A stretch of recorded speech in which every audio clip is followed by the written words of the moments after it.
Kami dari SMK 1 dengan saya Lucy. Saya Sasa, saya Olivia. Kami mendapatkan tugas dari Mapel Tiketing, yaitu mewawancarai dari Biro Travel dan ditugaskan ke Raya Travel untuk mewawancarai tentang invoice dan cara kerja invoice. Ya. Oke, baik. Perkenalkan, nama saya Nudi, saya dari Raya Travel ya. Sebelumnya terima kasih udah mengunjungi kita dengan salah satu tujuan tadi adalah untuk memenuhi tugas sekolah gitu ya, tentang masalah tiketing, dunia tiketing, seperti itu. Tadi ditanyakan masalah invoice ya. Nah, baik, untuk pengertian invoice itu sendiri adalah dokumen yang dibuat oleh penjual ataupun penyedia layanan jasa yang diberikan kepada customer ataupun pembeli, seperti itu ya. Nah, di mana invoice itu sangat detail, banyak terdapat data pembeli atau customer seperti nama, kemudian alamat, kemudian nomor suratnya, kemudian apa aja jasa ataupun barang yang diambil, seperti itu. Jadi dia lebih ke detail suatu produk ya, ataupun detail suatu jasa layanan. Nah, kalau kita di travel umroh kan bukan seperti barang retail ya, yang seperti kayak di toko-toko jualan barang sehari-hari seperti itu, tidak gitu.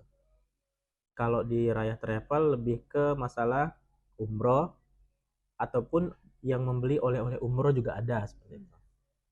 Kalau untuk invoice masalah di jasa perjalanan umroh ini, kita ada di mana kita meminta data jamaah umrohnya untuk mengisi berkas ataupun nanti invoice yang akan dilaksanakan ataupun yang akan digunakan untuk melaksanakan pembayaran ataupun pembelian paket, seperti itu. Nah, kurang lebih kita ada seperti ini untuk invoice-nya, bisa dilihat nanti ya, seperti itu.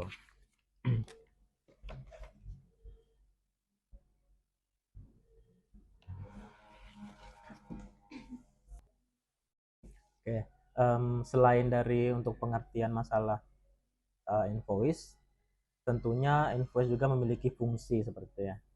Nah, di mana fungsinya itu terdiri dari merupakan bukti transaksi antara penjual dan pembeli, antara penyedia layanan sama yang menerima layanan, seperti itu. Kemudian permintaan pembayaran dari penjual ataupun ke pembeli ataupun penyedia jasa layanan ke penerima, kan seperti itu ya. Kemudian fungsi selanjutnya itu adalah untuk arsip. Pasti kan suatu arsip dibutuhkan di kantor-kantor seperti itu, untuk di dokumen-dokumen ketika kita membutuhkan arsip-arsipan yang lama, seperti itu. Kemudian dokumen yang digunakan untuk melakukan administrasi pajak, seperti itu ya, pelaporan pajaknya seperti apa kayak gitu. Nah, kemudian terkait cara kerja ya, cara kerja invoice itu yang pertama tuh tentunya si pihak penyedia layanan, terutama di travel gitu ya, di Raya Travel itu membuat invoice-nya. Yang pertama itu kan kita membuat invoice-nya terlebih dahulu. Kemudian dari travel itu mengirimkan invoice tersebut ke jemaah, ya kan, ke customer lah ya, seperti itu. Nah, setelah dilakukan pengiriman, kemudian si customer atau jamaah tersebut melakukan pembayaran, ya, entah itu pembayarannya lunas ataupun seperti nyicil, kurang lebih seperti itu ya, bisa dua-duanya. Kemudian setelah jamaah itu melakukan pembayaran, kemudian nanti dari travel lagi itu akan memberikan bukti pembayaran, ya, seperti itu. Kemudian terkait bukti bisa berupa screenshot transfer kah atau pembayaran cash kah. Kalau cash kan biasanya pakai kwitansi seperti itu ya, nanti bukti pembayarannya. Nah, kemudian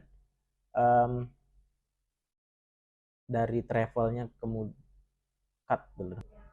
Setelah melakukan pengiriman bukti pembayaran tadi, kemudian terakhir itu adalah pihak travelnya itu mencatat di transaksi harian travelnya seperti itu. Jadi diarsipkan kembali ke dokumen-dokumen untuk arsip tadi seperti itu. Nah, mungkin itu ya kurang lebih masalah invoice, dari pengertian, dari fungsi dan cara kerjanya seperti itu kurang lebih. Mungkin jika ada yang ditanyakan ataupun cukup dari saya itu, terima kasih. Allah salli wa sallim ala Rasulillah. Allah. Baik Bang, terima kasih untuk penjelasan perihal invoice. Kami merasa sangat terbantu atas penjelasan yang Abang berikan. Mungkin itu saja. Kami mengucapkan terima kasih dan Assalamualaikum warahmatullahi wabarakatuh.